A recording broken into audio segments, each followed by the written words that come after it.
Sarah Palin has now completed her second major network interview. The Republican vice presidential nominee's access to the media, of course, has been very tightly guarded since she became John McCain's running mate. Now she's talking to CBS Evening News anchor Katie Couric about the current economic crisis. If this doesn't pass, do you think there's a risk of another Great Depression? Unfortunately, that is the road that America may find itself on. Not necessarily this, as it's been proposed, has to pass, or we're going to find ourselves in another Great Depression. But there has got to be action taken, bipartisan effort, Congress not pointing fingers at this point at one another, but finding the solution to this. This morning, Sarah Palin attended the Clinton Global Initiative in New York City with John McCain before heading to Philadelphia to campaign there. Let's get a check on the reaction to Sarah Palin's latest interview from her home constituency in Alaska. Jason Moore is a reporter for KTUU in Anchorage. I'm assuming, Jason, that you all saw a lot more interviews with Sarah Palin before she became the vice presidential running mate to John McCain. That's right. We saw quite a few. In fact, it was never a problem trying to get an interview with Governor Palin up here at any time. You just sort of show up at her office, and she's always happy to talk to you. So it's been interesting to watch how the campaign has really controlled her access to the media and those people who are interviewing her. I thought she did a pretty good job with Katie Couric. You know, she has a good personality for these interviews, and I'm not quite sure why the campaign's holding back on her doing more of them.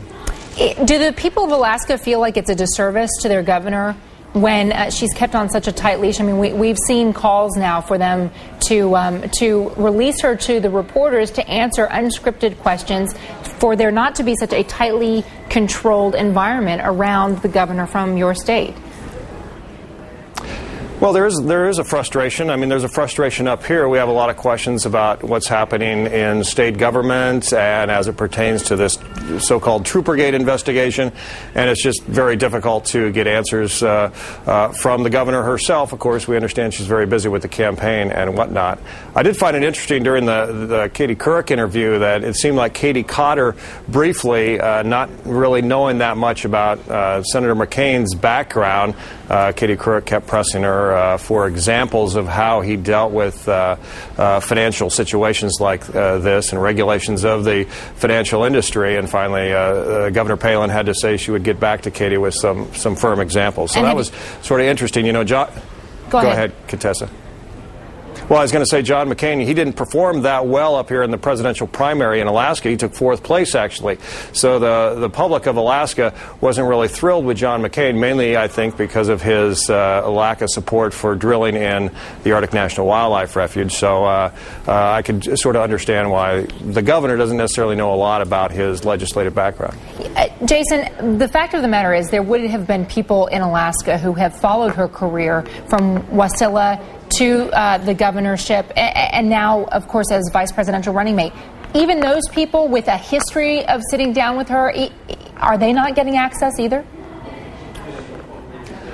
Well, I can speak from my own perspective. I've been to her house in Wasilla. She's actually been to my house briefly in Anchorage here, and I went back to Minnesota to cover the Republican National Convention. I couldn't even get a few minutes with our governor. So it's difficult. It's a different world in this campaign. So, I mean, it is what it is, I guess.